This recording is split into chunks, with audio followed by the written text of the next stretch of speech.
right, everybody, welcome back to the podcast. Yeah, we're back. Took a little break, man. You know, things are happening in this month of August. There's moves are being made. Took some time off of work, you know, big relax time, you know. But hey, we're back.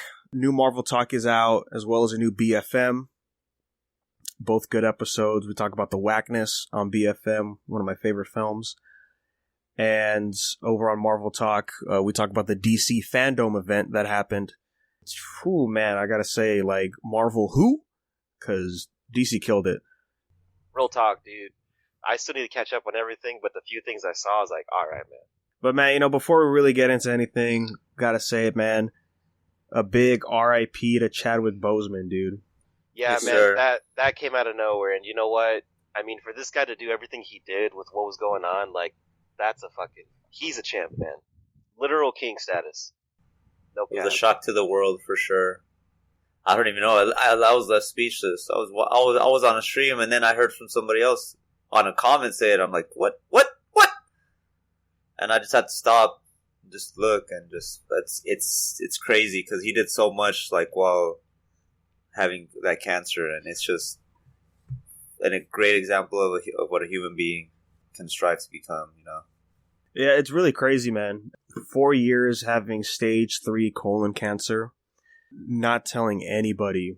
And I posted it in our group chat. There was like, somebody brought up an old article, I think like during Endgame or Infinity War, like one of those films, and the guy asking him, you know, it's like, oh, so you did Black Panther, did this other movie, and then, you know, came back over here. Did you go up and down in like body weight? You know, like you bulked up, slimmed down? He's like, yeah, something like that. And just like the way that like they explain, like, oh, he sounded exhausted when he said this, and then like there's like certain things he said. It's like, oh yeah, like looking back on it now, it's like, phew, it's crazy, dude. It was one of those things, man, like, it was like when Kobe passed, you know, that I was like, you know what, dude, I gotta stay away from the internet for a little bit. It was just a lot. Yeah, I stopped watching that stream. I stopped watching every stream after that. I was shocked, you know, because like he looked. Last I saw him, he was healthy, but I was talking to Keel, and he did bring up this one good point that he was slimmed down a lot for the Five Bloods. Mm-hmm. It's like from like Black Panther and like from Jackie Robinson. Kind of shocking. Like, he's a good actor, but he's like a great human for just wanting to give us all this moving entertainment. Yeah, it's truly crazy to see it go like this. He was going to be doing. I don't think they ever went into production for it, but he was going to be Yasuke in a period piece. Yasuke is the first black samurai, right? He's a slave-trained samurai during Nobunaga's era. That was going to be cool, man. I was looking forward to that. But, you know, on the brighter note, though, he was surrounded by his family in his home, so there's that to go with it. I think there was somebody I read on a thread somewhere on Twitter where it's like, you know what, I'm happy it was the family that came out with the statement and not like some fucking like TMZ or some bullshit like that, you know? Yeah. Yeah, because usually I don't know how they do it, but yeah, TMZ always gets the first hit, man. Man, 2020 is just not let up. Yeah. You know what's crazy too? Like last week, I was thinking, like, you know what? Like, did anything crazy happen in August? Kind of thing, you know? Because I'm like, I don't know if I ever said on the podcast, but like, you know, there was like, oh, what, like meme of the month kind of thing, and it's just like, what's gonna happen next month, you know? And I'm like, you know, there's something. Can you stop? Yeah, I'm like, there's something to that though, right? Because when you least expect it, boom, something crazy happens, and it's like, oh, there it is for the month. So yeah, I had to get that out there because, yeah, big shock to everybody. I want to go to 2021 already, dude. Get me out of here. I want to just start C-Lab 2021 already. For real. Been waiting for that year, dude. Like, come on, let's go already. So yeah, let's go ahead, man. Start this episode off. We got an email from the boy Mark. Thank you as always. This is an interesting one, since we all enjoy music. Yes, I also like sound. Yeah, Kids Bop. Yeah. Yeah. And so he asks, do you guys feel like every season of anime that comes out, the music is becoming more generic? Like, you don't hear anything iconic or memorable that makes you want to hear it on YouTube or like buy the CD. There are some exceptions like JoJo, Toaru franchise, and a couple of few hitters like Mob Psycho, One Punch Man. Oof. He says he feels like the anime music is dying out. I just don't feel like listening to it. I got rid of a bunch of music because it wasn't anything special. Compared to back in the day, like Gundam, Devilman, the old school anime like in the 90s and all that. What do you guys think? I don't know about you guys, but yeah, I don't watch that much anime anymore. I'm starting to get back into it now. But the first thing I thought of was definitely Tower of God, right, out of recent memory. Like, that whole soundtrack is great. I mean, if anything, the only time I would refer back to like anime soundtracks would be for maybe let's say like working out, like finding that adrenaline rush during that like breakdown, Oh yeah, for like certain songs, like for One Punch Man, for example. Mm-hmm. I guess this technically counts because it already has an anime, but the Persona 5 soundtrack. Oh yeah, it's excellent. Yeah, dude, I haven't watched anime in a long time. I think the last one I watched was Part 5 JoJo, just because it's JoJo. When not Part 6? Dude, I'm waiting, man. You know what? I think with the whole COVID, yeah, we're going to have to wait a lot longer now, which sucks. But yeah, dude, I mean, I think I was kind of getting that feeling that when I really was watching anime, like, it feels kind of generic. Like, sometimes there's some bangers, like the Attack on Titan one for Season 1. That shit was pretty fresh, I'm not going to lie. Oh, yeah. I think that was around the era that I stopped watching anime, but everything in that time was like a really good banger. But like, I mean, I'll go back and watch older animes. Like, I'll go watch Clannad, Kenshin, like something like from the early 2000s to like mid 90s, and those are all really great. But I definitely can see where he's coming at it with like, a lot of it is definitely generic now. Like, people are kind of going with the same route, like some J-pop. They're not really venturing out like how they did for with Death Note, for example, getting Duran Gray to do the fucking opening. And I don't know if it's because those artists aren't making music anymore, or they're just not getting those asks, like, hey, can you come and do this? I will say for Tower, they went the other route and got a K-pop band, which I thought was really interesting. And then they got like a full-on composer to do the OST. Yeah. So I think if they stuck with that route of getting like a real composer to do the OST, that'd be great. But as far as the openings and endings go, like, it's tough, man. Like, I'm so out of the loop with current J-pop, J-rock artists that I'm still living in, like, early 2000s, of that music era. Yeah, same here, man. I mean, the other things that stand out is definitely the God of High School opening. I really like that song. It goes pretty hard, and that's from, like, a Japanese, like... It slaps. It really slaps, man. Like, I got that bumping like all the time, I think the answer here is that back in the day, there was a lot of anime that had its own thing going on. All the big Shonen Jump hitters, Trigun, very memorable opening themes. Right. And then just listening into the intense soundtracks that they would have. Coming back to present day, I think the problem is not only how generic the music is, but how generic the anime industry is now, right? I think the amount of slice of life is ridiculous. Like, if you look at an anime season nowadays, like, it did catch me off guard seeing, like, there's, like, how many? Like, 20 a season? A lot of them are brand new starting out. Most of them are slice of life, just chilling in high school. There's no opportunity to really have good music aside from the openings and the endings.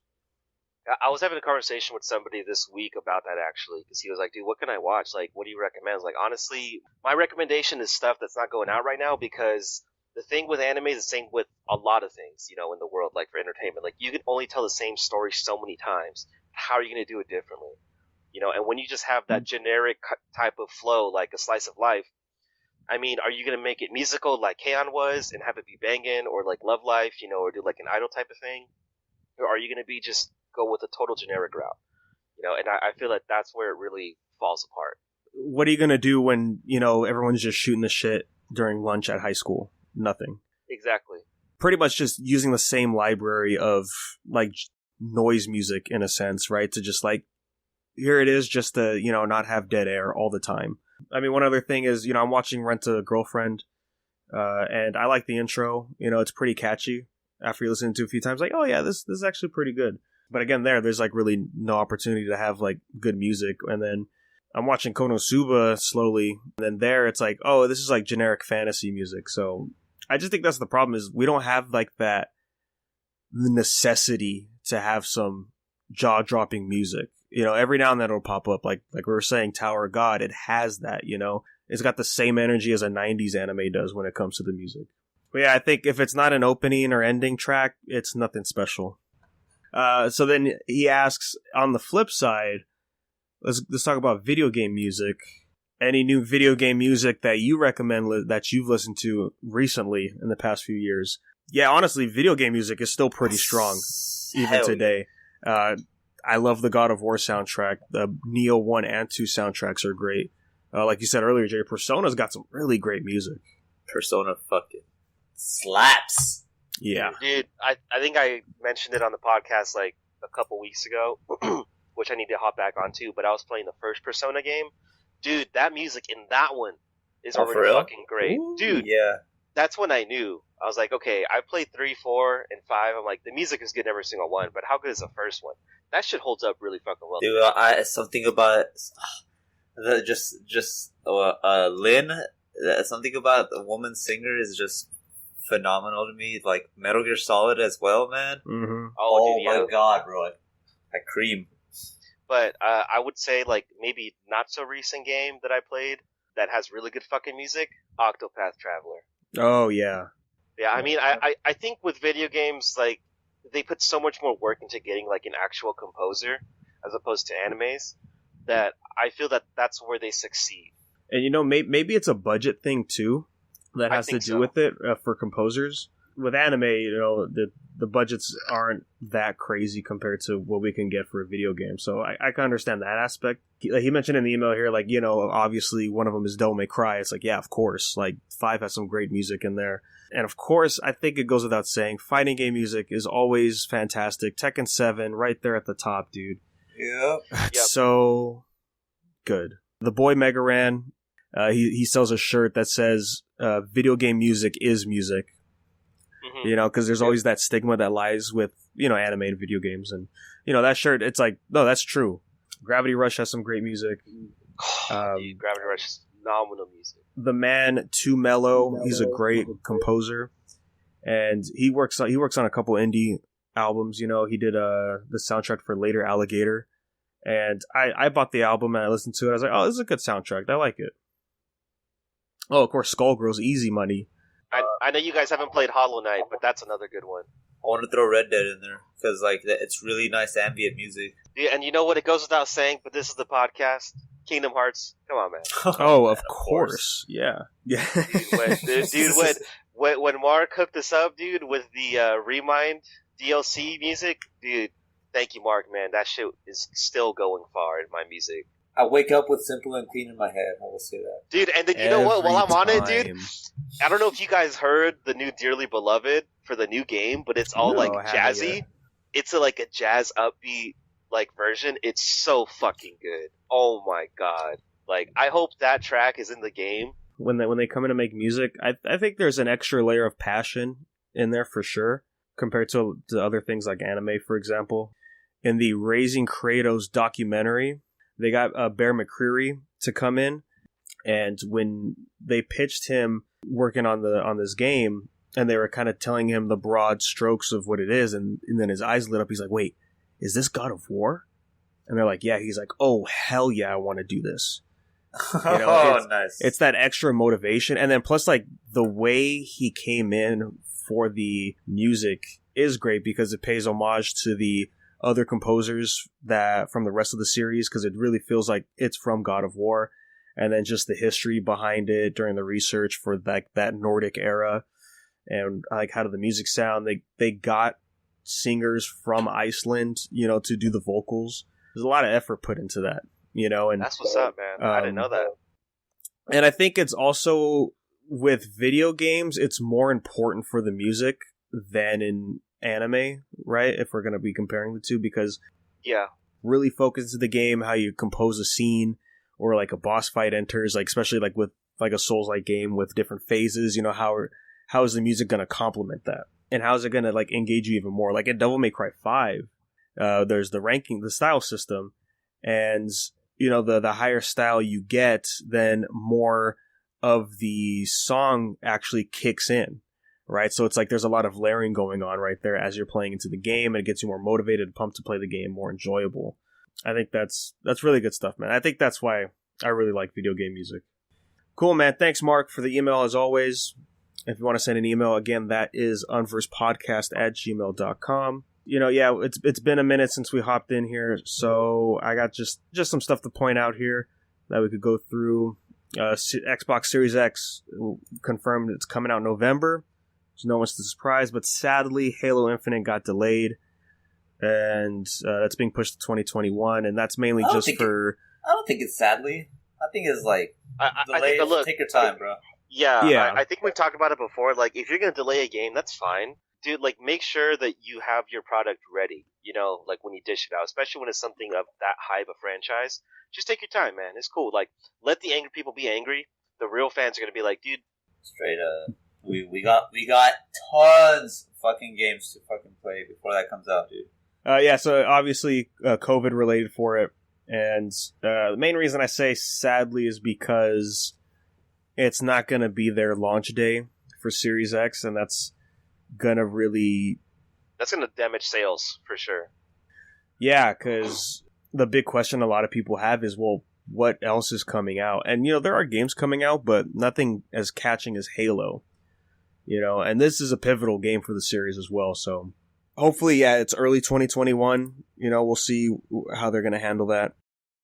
Man, this is a big one that we have to talk about this, man. So, we mentioned before the live-action Last Airbender series and then the rumors about the Korra series and how it's like, yeah, that doesn't really make sense, but we have faith because the creators of the animated series is there. Not anymore. Not anymore, man.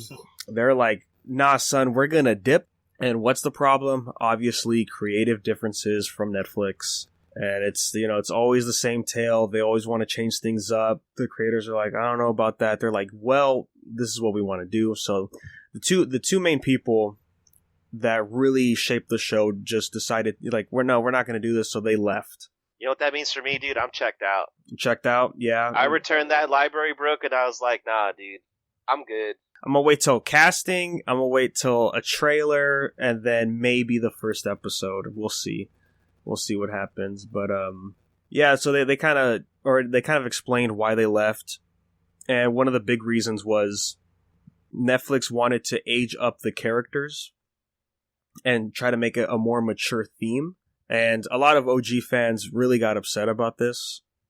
For the show, because it's like, oh, well, you don't need to age them up, because look at what they were saying during the show anyways. Like, there's some really deep, dark stuff, sprinkled throughout the show, which is true. But I think if you're trying to capture a live action audience, I do think it is harder to have, I guess, kids like that. But I don't know, because Stranger Things is a big hit, right? Nah, dude, they're not even kids, bro. Aang is like 114, man. Yeah. That dude's old. How much older do you want him to get? 200? Nah, man, that's not gonna work. I don't know. The first thing I thought of was like I said, Stranger Things, because the main cast are kids. But I thought about the supportive cast. There's adults and then the teenagers. I think the teenage stuff is pretty good. And, they don't do that generic. They don't do the obvious stuff. That you would see in a lot of like teen drama stuff, like on the CW and all that bullshit. So maybe they had some decent ideas, but yeah, I don't know. We'll just see, because if anything, I doubt they're going to change their mind now. So we're going to see some, I guess, like 17-year-old Aang, Katara, Sokka. So that's going to be wild, man. And you know what's crazy too about that? Legend of Korra already has that age range, anyways. Yeah, see, that's what makes no sense to me, is because if they're going to do both, why not just have that one be, like, the kid-friendly one? You know what I mean? Like, how it's supposed to be. And Korra has way more dynamics to throw in there for the older generation. Mm-hmm. It makes more sense to follow that suit. And then they can do whatever crap they want to do with Korra, like, that's fine. Yeah, because no one cares. Exactly, just leave Airbender the way it is. But you know what? We'll have to see what the casting is. We'll have to see trailers, like you said, and, maybe give the first episode a shot. I don't know. Personally, I don't think I will, but we'll see how my feelings change. Look, if no new manga's out the day it drops, maybe I'll click play on accident. I don't know. I'll just go back to the Kyoshi books in the meantime. Exactly. On to some other stuff for adaptations, though. as we kind of guessed, over on Crunchyroll with their manhwa animes, as soon as one of the big ones ends, the next one's coming in, right? When Tower ended, God of High School showed up. And God of High School is already episode 8. So, we're nearing, I'm assuming, the 13 episode season finale. And coming in October, we're getting the Noblesse anime finally. So that's cool. I don't think there's been a trailer yet. So hopefully they're not fucking up this adaptation either. I didn't say it in the Webtoon episode, man, but the episode 8, man, they're still changing a lot. It's so crazy. That's where I'm happy that Tower didn't get as bad change from the source material as it did. It was still on point. I mean, there's a couple things I wish I could change, but I mean, it didn't drastically change like what I've heard about God of High School. Just don't watch it. I'm only gonna watch like the fights, and that's it. We got a trailer for the Burn the Witch movie.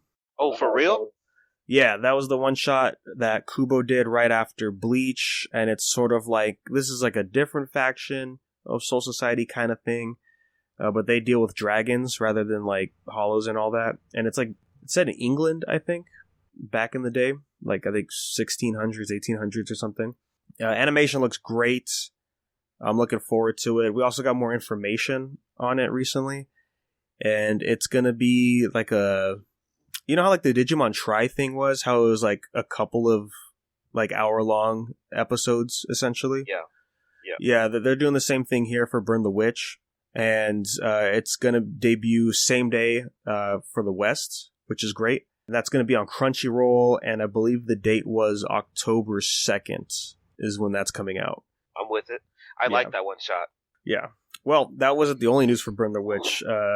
As it also turns out that Kubo is doing a 4-chapter story in Shonen Jump for Burn the Witch. The first chapter's out as of this recording. I checked it out. It was, a big 60-page chapter, color opening and all that. And it's different from the one-shot. Now that gets its own self-contained story. He's going to go more into detail for it. Some of it's the basic stuff, the same. Still great.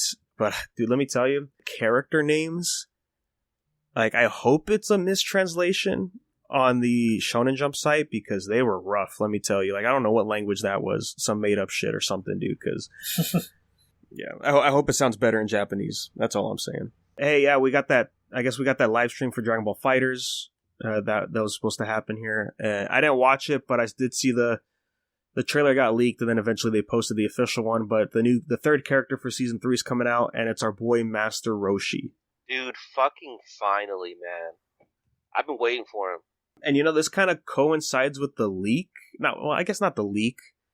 I think it was on the eShop.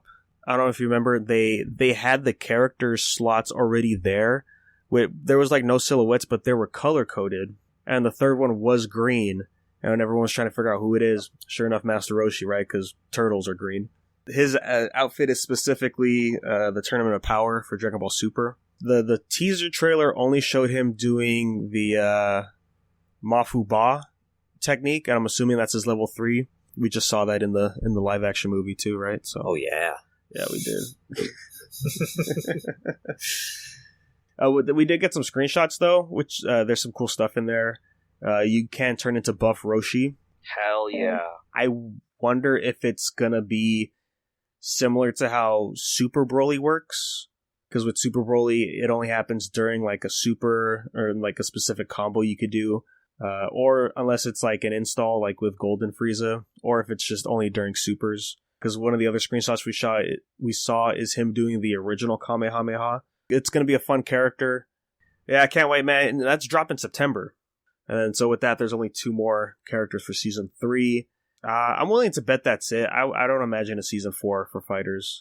No, I think that might be good. I just hope they don't do the whole Street Fighter thing. It's like, oh, here's an Ultimate Edition. Yeah, so far they only did like the Ultimate Edition, and that had the Season 1 pass included with it. They didn't do anything for Season 2 though, so yeah, I don't know. Yeah, like I'm pretty sure FighterZ is still a top tier, as far as views go. But I don't know, I don't see, like, I would love a Season 4, sure, just to get like some characters that probably won't make it.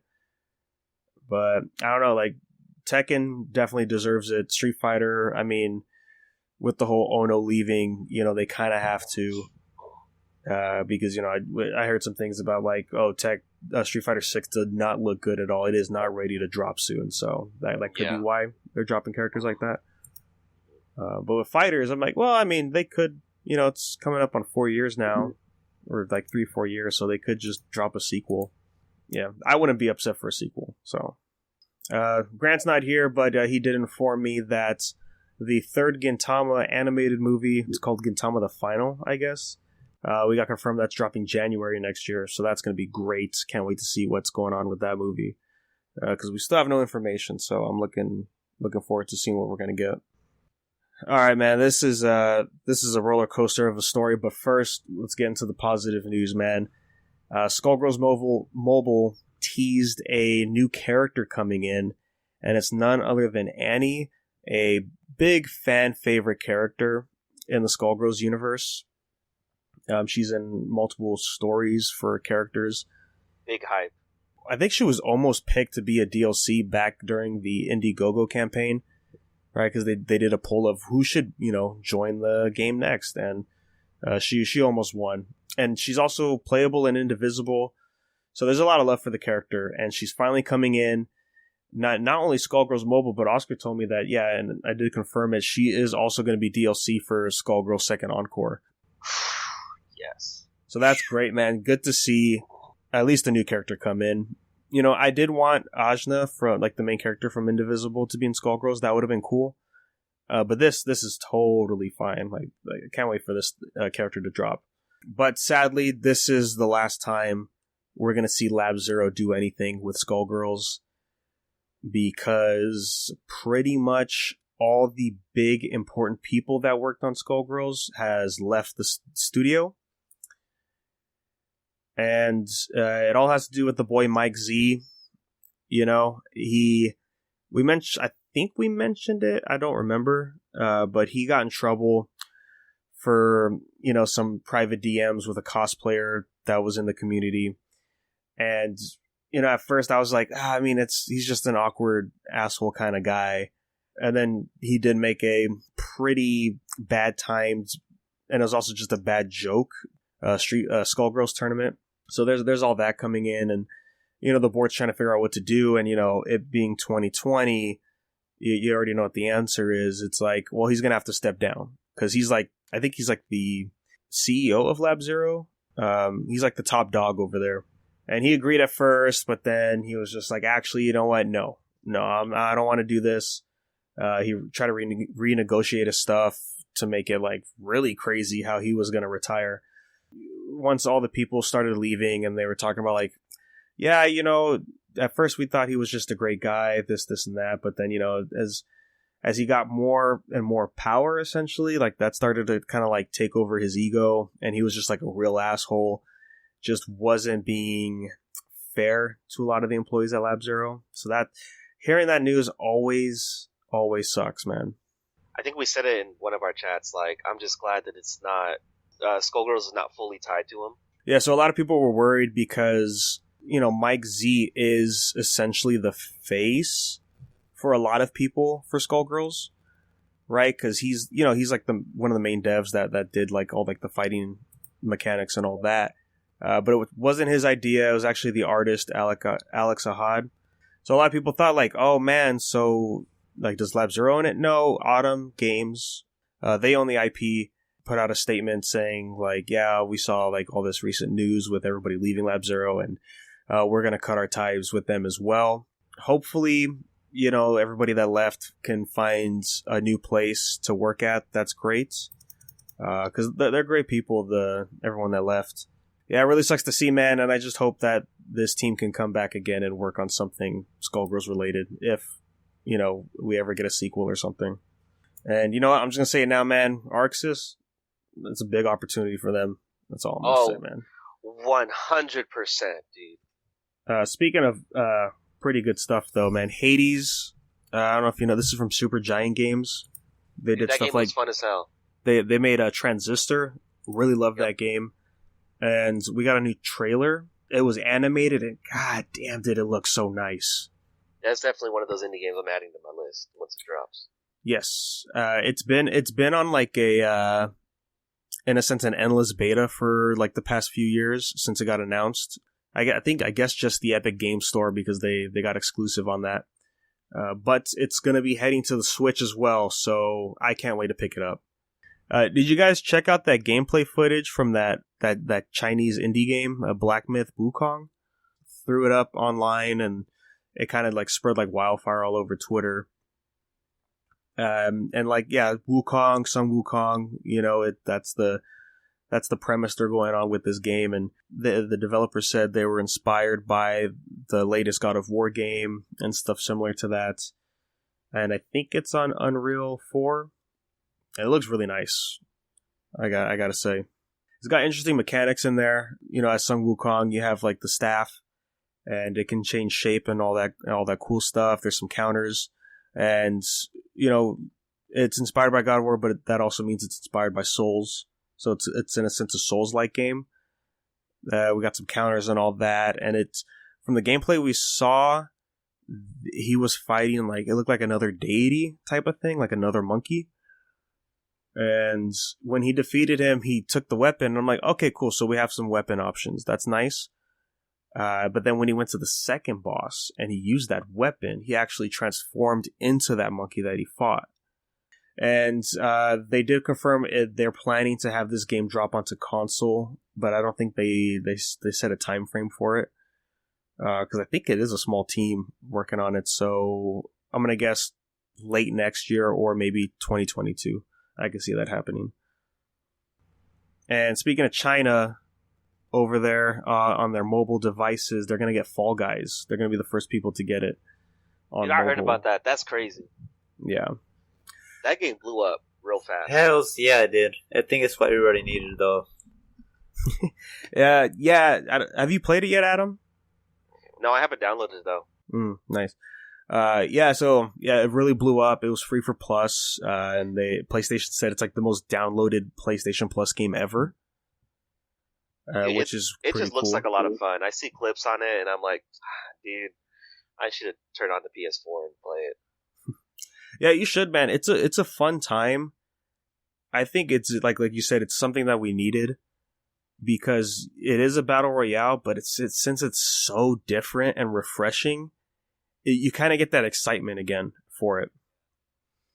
Yeah, and you know, you just play a bunch of mini games, and you know, you try to be the last person to survive or the first person to get the crown at the end.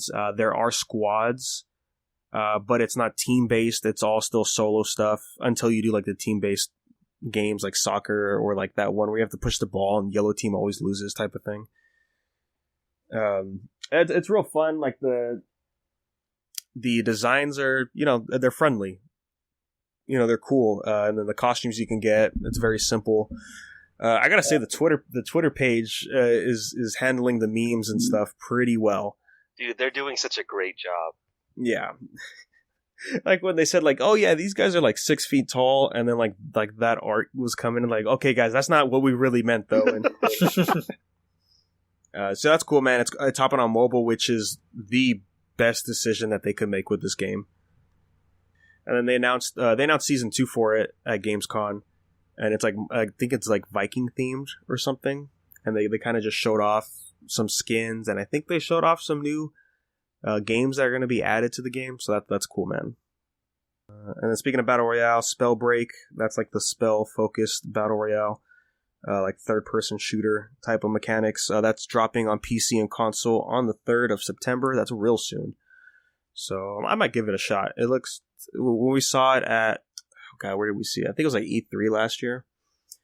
It looked fun. So I'll get back to you guys on that. And when you hop on it, you let me know. I'm gonna hop on that one too. Heck yeah, gamer. I sadly haven't tried it yet, but Ninjala, right? We're entering the next season. I think it's season 2. Dude, I still need to try that one. Yeah, I need to hop on. I have it downloaded. I just haven't touched it yet. Looks like a lot of fun. I saw Wooly play it on his channel, and yeah, you could get some nice combos in there. But anyways, the reason I bring it up is because for the next season that's coming in, they're collaborating with Sonic the Hedgehog. Yeah, so I don't think there's any real detail yet onto what's going on. Oh, okay, so season 2 is live now, but the collab is going to be coming soon. And I don't think we have any real info on what it's going to be. It'd be cool if Sonic is a playable character. I could see that being fun, and just maybe him having like some unique weapons to come in with it. Or maybe just like a different stage. That would be pretty cool, like a Green Hill Zone or something. Yeah. So it must be doing that well to have a Sonic collab, you know what I mean? She's coming back. Yeah. The boy is back. It's just not in his games. I'm fine with that. Yeah. yeah, there's like no real info for it yet. And then, yeah, Gamescom stuff happened, and Netflix coming in with they just want to dominate the video game adaptation world, I guess. You know, like I said last time, but the leaks were true. They're doing a Resident Evil TV series. Dude, throw it away, man. Throw it away, bro. Because if those leaks that I read for the story, no. I'm okay. The Netflix Twitter pretty much confirmed the leaks with what they said for it too, so it's like, oh boy. It's like, why would you do that to yourself, man? Like, why? Dude, like, at this point, anything live action of Resident Evil, I'm like, nah, dude, that's not Resident Evil. That's just fanfic. But this time they're using characters from the series, though. Yeah, Wesker. Come on, man. We always seen Wesker in the movies, too. We got Joe Valentine once, and we got Chris, I think, twice. Like, come on. There's no Leon. There's no Ada. Like, get that shit out of here, dude. So yeah, they posted an image of the script, and it's just says episode 1, welcome to New Raccoon City. And on the bottom it says from Constantine Film. And I looked up that studio, and they were part of the production for the live action movies of Resident Evil. So, I mean, we're probably going to get the same type of feel for the movie, or for the series here. And just the line where it says, when the Wesker kids move to New Raccoon City, secrets they uncover might just be the end of everything. New live-action series based on the legendary survival horror franchise is coming to Netflix. But Wesker has no kids, dude. I can go on about this all day, but I'm not going to. But, yeah, dude, no, I'm not excited for this. I think they should just throw it away. I think, like Avatar, dude, they should just burn it and be like, nah, we were just kidding. It's going to be an 8-episode season, 1 hour each, of course. The showrunner is going to be Andrew Dabb. He did the Supernatural series on CW. So we're probably going to get some drama in this show that we don't want, right? But we're going to get Bronwyn Hughes. He's going to direct the first 2 episodes, and he worked on The Walking Dead. So with those 2 in mind, we can have an idea of how the show is going to be, which is probably maybe decent. Nah, dude, I got 2 words for you. Hot garbage. Oh, yeah. Look, it's not that hard to make a show where you're just running and killing zombies, then you got some crazy corporation. That's not that hard. I could write a better story. Oh, boy, I just reread this leak somebody posted. Yeah, no. Yeah, dude, it's so bad. I had to reread the leak, dude, because I'm like, dude, no. My dyslexia kicked in. I read everything incorrectly. No. No, dude. That was not the case, dude. Sounds awful. They could have big people working on this, but if that's the story they want to tell, no. I don't get it. If I'm going to be honest, they should have went animated. Because I think when it comes to animation, there's a different set of passion over there compared to live action, I guess you could say. Yeah. Because the head guy for the Castlevania series, dude, that guy's wild. But look at that show; it's amazing. He wants to crossover Devil May Cry into Castlevania. This guy understands what a video game is. Yeah, so... Again, another one on the list. I'm not watching. Not sober anyways, yeah. Oh, dude, 100% not sober. That's the way to go about all of these bad shows. Like, yeah, you know what? I'm not going to watch them. Got to go into it like, bottle in, dude. And then you're ready. Yeah, that's crazy, man. So much video game stuff happening on Netflix. Who would have thought? Right. Should have invested in some stonks. Some stonks. Some stonks. So I think safe to say we could go ahead and wrap up this episode here, man. As always, weekly manga reviews. Every other week we'll be dropping the Webtoon series. And then monthly we're getting that Marvel Talk and BFM. I'm taking a break right now, but Jerry is still going strong with the streaming. Yeah, I just won't be streaming this week. Kind of in the middle of a move, but... Oh, right. Yeah, dude, same here. Once this move is done, then I'm gonna get the setup ready and then get some real gamer hours. When we do come back on Jerry's end, that's twitch.tv/JerryOmega. Yes, sir. Adam, you're over there at 25th Bam Adam. That is correct. And that's the numerical 25, not the word 25th. And then on my end, that's, of course, Negator7. All that good stuff. You can email us onverspodcast@gmail.com. Again, if you have any questions or comments, we would love to talk about it. And then you can follow us on social media at onverspodcast. Anywhere you go, let you know when the latest episodes drop. So appreciate you guys, and we will catch you on the next episode.